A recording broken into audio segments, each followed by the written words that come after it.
누가복음 이제 15번째 시간인데요. 오늘 말씀 제목이 우리를 돌보시는 하나님의 긍휼입니다. 본문은 우리에게 어려움이 있을 때에 하나님은 어떤 분이신가 하는 우리의 질문에 대한 답을 우리에게 제공해 줍니다. 먼저 성경이 믿음을 말할 때 오늘 백부장의 믿음을 우리가 봤잖아요. 성경이 믿음을 말할 때에, 그리고 제가 말씀을 전할 때 믿음이라는 단어를 종종 쓸 때에 어떤 뜻으로 사용하는지 여러분들과 제가 함께 같은 의미를 가져야 되잖아요. 그래서 제가 잠시 믿음이 무엇인지 아주 간략하게 말씀을 드리려고 합니다. 먼저 믿음은 우리가 만들어내는 어떤 것이 결코 아닙니다. 그러니까 어거스틴이 그랬던가요? 믿음도 너무 강조하면, 지나치게 강조하면 우리의 행위가 된다라고 했거든요. 믿음은 우리가 만들어내는 어떤 것이 아닙니다. 믿음을 정의를 하라고 하면은 쉽지 않겠지만, 믿음이라고 할 때에 우리는 항상 생각해야 될 것이, 믿음은 하나님의 어떠하심에 대한 반응으로 항상 이해를 하셔야 합니다. 그러니까 하나님을 아는 것이죠. 하나님이 어떠하신 분이신가를 아는 것에 의해서 나타나는 자연스러운 반응을 믿음이라고 합니다. 무슨 말인가 하면요. 믿음은 우리가 결정하는 것이 아니고 믿음의 대상인 누군가가 우리에게 결정을 지어주는 것인데요. 만약에 김공기 집사님이 저한테 100불만 빌려주세요 하면 저는 당연히 그냥 빌려드릴 거예요. 왜냐하면 갚으실 분이라는 걸 알기 때문에 그렇습니다. 그런데 사기꾼이 저한테 100불만 빌려줘, 내일 갚아줄게 라고 하면은 저는 믿지를 못하겠죠. 그러니까 믿음이라고 하는 것은 그 상대가 어떠한 사람이냐가 결정을 지어주는 것이, 제가 상대를 믿을지 말지를 결정하는 것이 결코 아닙니다. 그러니까는 믿음이 자라나고 싶다면은 믿습니다 라고 하는 자기 최면을 하기보다는 하나님이 어떠한 분이신가를 묵상하고 삶에서 경험하고, 말씀을 읽고 기도하고 경험하는 것, 그것을 통해서 하나님을 알게 되는 자연스러운 반응으로 믿음이 나타나게 되는 것이고, 믿음이 자라나게 되는 것이죠. 그런데 이렇게 제가 설명을 하면은 많은 분들이 제게 이렇게 물어봅니다. 그래도 성경에서는 믿으라고 얘기하지 않나요? 사도행전에도 주 예수를 믿으라라고 하잖아요. 주 예수를 믿으라. 그럼 제가 비슷한 말로 한번 여러분들에게 말씀을 드려볼게요. 정춘자를 믿으라. 정춘자를 믿으십시오 하면 여러분들 마음속에 제일 먼저 드는 생각이 무엇입니까? 그 사람이 믿을 만한 사람인가? 혹은 그 사람이 누구냐? 누군데 내가 믿어야 되냐 하는 생각이 들지 않습니까? 정춘자는 제 어머니이십니다. 우리가 누군가를 믿고 안 믿고는 믿음의 대상이 믿음직한가 아닌가가 결정을 하는 겁니다. 내가 누군가를 잘 믿어내는 능력이 아니라는 것입니다. 그러니까 누구를 믿을지 말지는 결코 내가 결정하는 게 아니죠. 그래서 믿음이 흔들릴 때도 하나님께서 이전에 내게 무엇을 해 주셨나? 하나님께서 이전에 성경에서 하나님이 어떠한 분으로 그리스도 예수 안에서 행하셨는가를 묵상하고 기억해내는 과정들이 필요한 것입니다. 삶에서 우리가 그것을 경험할 수 있으니까 그렇습니다. 오늘 우리는 본문에서 죽음 앞에 어쩔 줄 몰라 하는 두 사람, 백부장과 과부를 봅니다. 백부장에게는 사랑하는 종이 지금 병이 들어서 죽게 되어 있습니다. 이 백부장이 이 종을 사랑했다라고 본문이 말씀하는 걸로 봐서 아마 백부장과 동고동락했을 사람입니다. 평소에 백부장은 선한 일을 많이 한 사람인 것 같은데요. 그래서 유대인 장로, 이 백부장은 지금 이방인이란 말이에요. 그런데 유대인 장로들에게 부탁을 해서 그들이 예수님께 나아가서 종을 낫게 해달라고 부탁을 하게 됩니다. 이 백부장은 의사들 약 할 수 있는 거 다 해봤을 거예요. 우리가 사랑하는 사람이 병들어 있으면 할 수 있는 거 다 해보잖아요. 그죠? 그런데도 이제 막 죽게 된 것입니다. 다시 나아질 희망이 전혀 보이지 않습니다. 그러니까 다른 방법들을 다 해봤으니까 이제 한 가지 유일한 희망, 예수님밖에 없는 것이죠. 그런데 이 백부장보다 더한 어려움을 지닌 사람이 오늘 본문에 이어져서 나옵니다. 예수님께서 나인이라는 성읍으로 가시는데 사람들이 죽은 사람을 관에 메고 나오는 것을 봅니다. 이 당시 유대인들의 풍습에 그 관은 지금 우리가 이 관하고 다릅니다. 지금 관은 이제 뚜껑이 있어서 덮잖아요. 그런데 이 2000년 전에는 사람이 그냥 보이게 되어 있어요. 그러니까 죽은 사람이 보이는 겁니다. 그래서 12절에 보면은 이 죽은 사람이 누구인가 하면은 이 죽은 사람은 외아들, 독자라고 적혀 있습니다. 그런데 더 안타까운 것은 이 외아들의 어머니가 과부라고 성경이 말하고 있습니다. 당시 관습상 관이 지나가는 그 행렬 앞에 사별한 어머니가 맨 앞장섰다라고 합니다. 그러니까 과부가 울면서 지나가고 있을 거예요. 그러니까 사랑하는 아들과 함께 웃고 함께 울던 그때를 기억하고 있었을 것입니다. 사랑하는 사람 잃은 것 혹은 외아들을 잃은 것, 세상 어떤 것으로도 사실 위로가 되지 않습니다. 아마 죽고 싶었을 거예요. 자책하기도 했을 것입니다. 혹시나 나 때문에 이 아들이 죽은 거 아닌가라고 말입니다. 어쩌면은 이 과부는 하나님이 혹시라도 나를 버린 것은 아닌가라고 생각했을 수도 있을 것입니다. 남편과 사별했는데 이제 하나밖에 없는 독자하고도 이별하게 되었으니까 말입니다. 사랑하는 독자를 하나님이 데려가셨다라고 하니까 자기를 버린 것 아닌가 하는 생각을 했을 것입니다. 게다가 이제 죽었으니까, 아들이 죽었으니까 이 험한 세상을 혼자 살아가야 되잖아요. 당시의 여성의 권리는 남편이 없는 여자는 생활비를 벌기가 너무 어려워서 구호금으로 살아가야 했었습니다. 과부는 누군가가 부양해 줘야 하는 것입니다. 그러니까 삶의 희망이 보이지가 않는 거죠. 우리 역시 죄의 결과로 갖게 되는 온갖 아픔 가운데 둘러싸여 있습니다. 우리가 누가복음을 계속 보아오면서 죄의 결과로 이 모든 세상에 무너진 것을 우리가 본다고 했었습니다. 우리 역시 죄의 결과로 이 많은 어려움들을 겪게 되어 있습니다. 우리는 사실 질병 앞에 무력하지 않습니까? 그런데 질병을 극복해도 또 다른 질병이 우리를 기다리고 있습니다. 그리고 하나의 질병을 고쳤다 해도 또 다른 질병이 또 그것에 이어서 나타나기 마련인데요. 제가 저는 지금 7층에서 일하는데 제 밑에 6층에 백혈병을 연구하는 사람이 한 분 계셨는데 이분이 백혈병을 연구하는 분이신데 백혈병에 걸리셨어요. 신문에도 많이 났었습니다. 그래서 이제 골수 이식을 했죠. 치료약이 없어서 골수 이식을 했는데 골수 이식을 하면은 건강한 사람의 면역세포가 이 환자에게 들어가기 때문에 그 건강한 면역세포가 이 환자의 몸을 자기 거가 아니고 그러니까 타인 거라고 생각을 하는 게 있거든요. 그러니까 알아본단 말이에요. 그래서 막 공격을 합니다. 자기가 아니니까. 막 공격을 해서 일어나는 게 이제 골수 이식 후에 일어나는 이제 합병증이거든요. GVHD라고 하는 그 병이 있는데 그 병에 걸려 버립니다. 이런저런 치료를 하다가 결국에는 이 GVHD라고 하는 골수 이식 후 나타나는 합병증은 모든 장기를 공격할 수 있는데 이분은 이 피부 그리고 이 눈을 공격을 해서 지금 결국 두 눈을 잃게 되었습니다.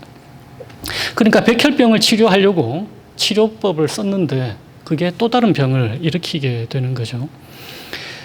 그리고 어떤 질병을 우리가 완치를 했다고 하더라도 결국엔 모든 사람은 죽게 되어 있습니다. 그러니까 모든 좋은 것의 근원, 만복의 근원이신 하나님으로부터 멀어진 결과, 그 죄의 결과가 이렇게 비참한 것입니다. 질병도 질병이지만은 사고의 위험이 어디에나 있지 않습니까? 2달 전에 플로리다에 그 아파트가 붕괴된 사고가 있었고 또 미국은 총기 사건이 정말 많잖아요. 2달 전 워싱턴 포스트 기사에 보면은 지난 그러니까 2021년 1월부터 5월까지 총기 사고 혹은 사건으로 사망한 사람 통계를 내놓은 기사를 봤습니다. 무려 5달 만에 8,100명, 미국에서 말씀드리는 겁니다. 미국에서 하루 평균 54명 이 총기 사건 혹은 사고로 죽어나갑니다. 그 중에는 아이들도 상당수가 있습니다. 자녀를 잃은 아픔, 그건 어떤 걸로도 사실 위로가 되지 못합니다. 이런 일이 있으면 우리는 곧잘 하나님이 나를 버리셨나라고 하는 생각을 하게 되어 있습니다. 혹은 하나님은 왜 이렇게 무심하신가라고 생각하게 되죠. 내가 어떻게 이 문제를 해결해야 되나 참 막막할 때가 많이 있습니다. 왜냐하면 우리에게는 그러한 능력이 없기 때문이죠. 이 백부장도 마찬가지였을 것입니다. 그런데 친구들 혹은 친지들이 모인 자리, 동네에 모인 자리들에서 예수님의 이야기를 듣게 됩니다. 그 얘기 들었나? 사람들이 모여서 얘기하기 전에 그 얘기 들었나? 지난번에 나병 환자를 예수님이 손 탁 대니까 나병 환자가 낫게 되더라. 지금 우리가 지금 이때까지 봤던 누가복음을 갖고 제가 얘기를 하는 겁니다. 아, 맞다. 중풍병자도 고쳤다 하더라. 예루살렘에서 아주 먼 이스라엘의 북쪽 지방, 변두리 지방에서 일어난 일을 저희가 다루고 있기 때문에 서울말을 썼을 거라고 생각하지 마십시오. 며칠 전 안식일 회당에 있었는데 예수라는 분이 오른손 마른 사람, 오른손이 오그라들어 있는 사람도 말씀으로 고치더라. 백부장이 이 이야기를 들은 것입니다. 그래서 예수님에 대한 이 소문이 백부장으로 하여금 예수님을 믿게 한 것입니다. 다른 방법 다 해봤으니까 이제 나에게 있는 유일한 희망, 예수님밖에 없는 상황입니다. 그런데 이 백부장은 자기가 어떠한 권위를 갖고 있는 사람이기 때문에 예수님의 권위에 대해서 아주 놀라운 통찰력을 갖고 있습니다. 그러니까 이 백부장은 질병에 대해서 예수님이 권위를 가지신 분이라고 그냥 알게 된 거예요. 6절에서 8절을 보면 이렇게 되어 있습니다. 예수님께서 그들과 함께 가고 있는데 예수께서 백부장의 집에서 그리 멀지 않은 곳에 이르렀을 때에 백부장이 친구들을 보내서 예수님께 이렇게 아뢰입니다. 주님, 더 수고하실 거 없습니다. 그냥 말씀만 해 주십시오. 저도 남의 수하에 있고 제 밑에도 종들이 있을 때에, 부하들이 있을 때에 시키면은 시키는 대로 다 합니다. 그러니까 백부장은 권위를 알고 있는 거예요. 권위를 가진 사람이 얘기를 할 때에 권위의 수하에 있는 사람들은 그 말에 복종을 한다는 거죠. 그러니까 백부장은 예수님이 질병에 대해서 그 권위를 가지신 분이라는 것을 알고 있는 것입니다. 그러니까 질병에 대해서 예수님이 낫게 되어라, 떠나거라 하면은 질병이 그 말씀에 순종한다는 것을 알고 있는 거죠.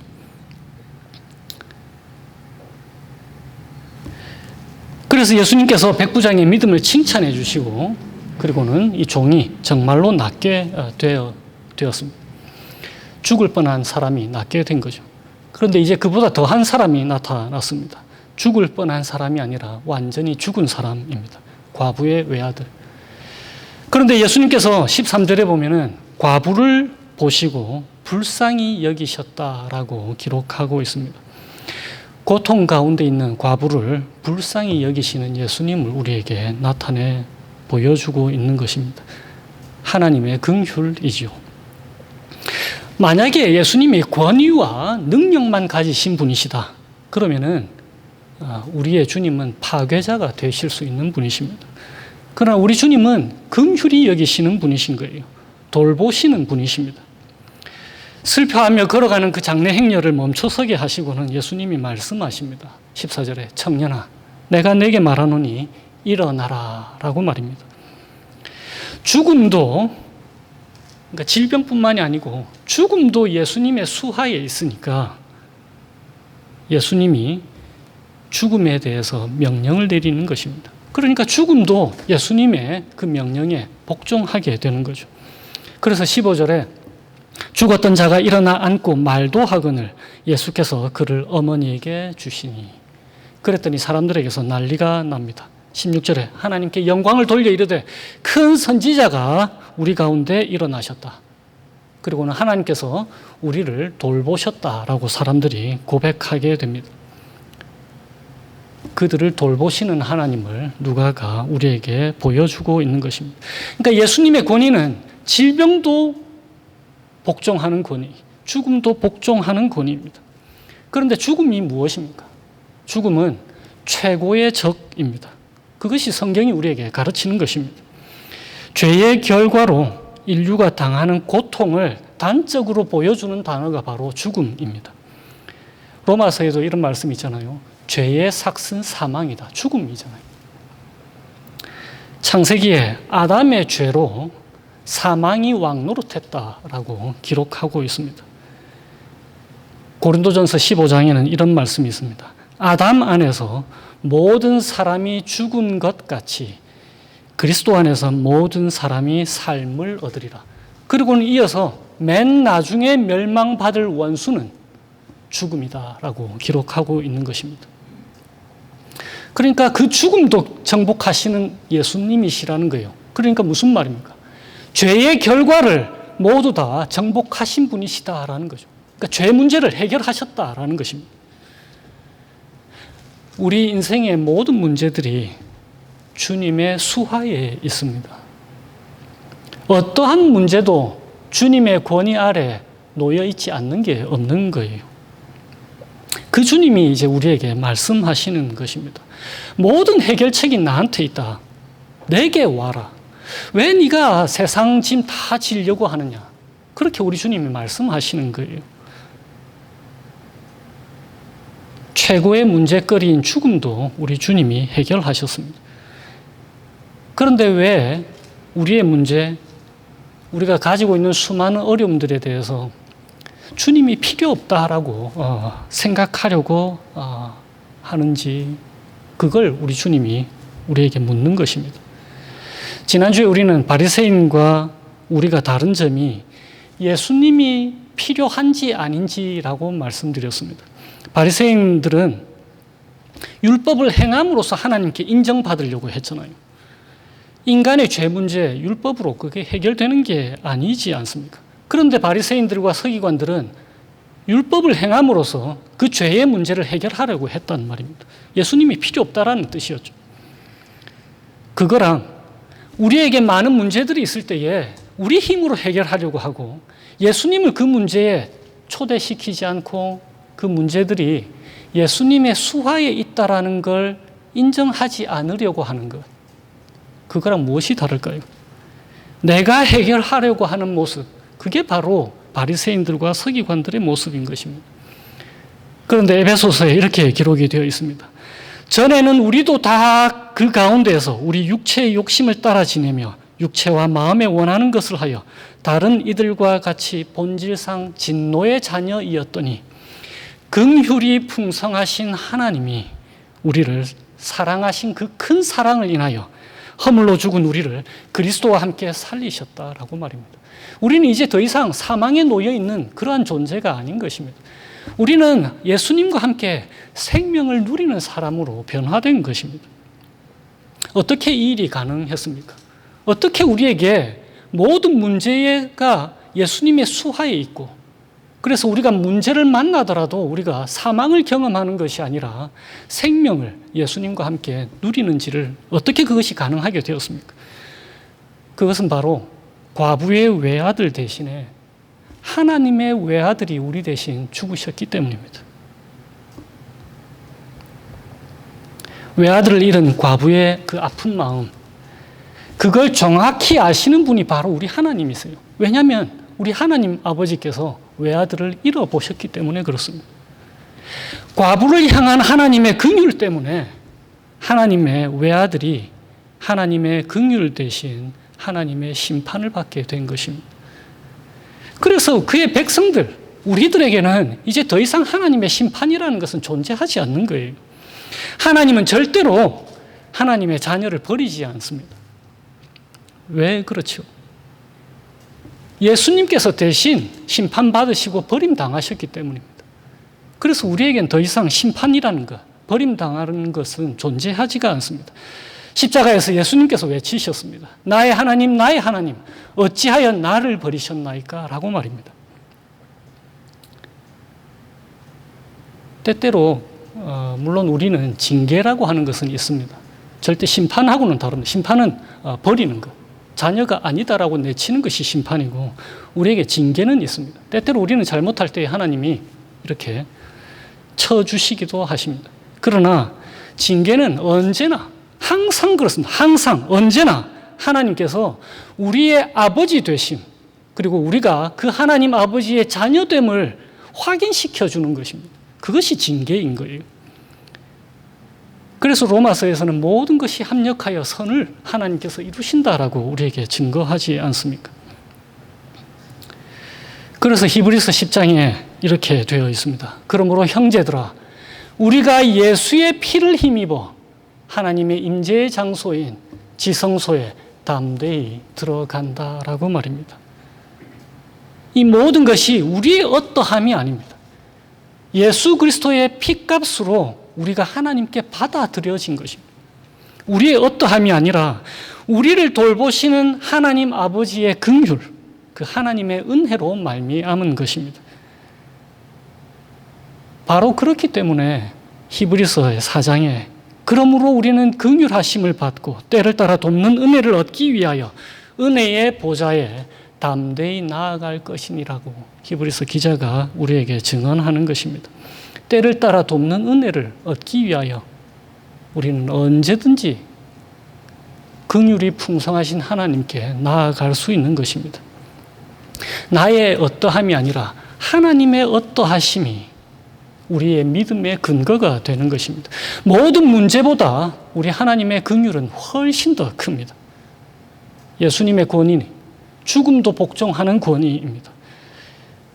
그러니까 하나님의 긍휼과 예수님의 권위, 온 세상을 통치하시고 다스리시는 그분, 이 두 가지가 우리의 믿음을 불러일으키는 것입니다. 믿음은 하나님의 어떠하심에 대한 반응입니다. 이 예수가 우리가 나의 주, 나의 하나님이라고 부르는 그분인 것입니다. 그리고 이 하나님이 우리가 아버지라고 부르는 하나님이신 거예요. 그러니까 무엇을 염려하고 무엇을 걱정하겠습니까? 모든 것을 우리가 하나님께 언제든지 맡겨드릴 수가 있는 것입니다. 아무것도 염려하지 말고 오직 모든 일에 기도와 간구로 너희 구할 것을 감사함으로 하나님께 아뢰라. 그리하면 모든 지각을 뛰어넘는 하나님의 평강이 그리스도 예수 안에서 너희 마음과 생각을 지킬 것이라고 사도 바울이 빌립보서에서 기록하고 있습니다. 이 복된 소식을 기억하시면서 우리 주님이 세상의 주권자이시고 우리의 아버지이시며 언제나 긍휼이 풍성하신 분이시라는 것을 삶에서 경험하고 한 주를 살아가게 되시기를 주님의 이름으로 축원드립니다. 기도하겠습니다.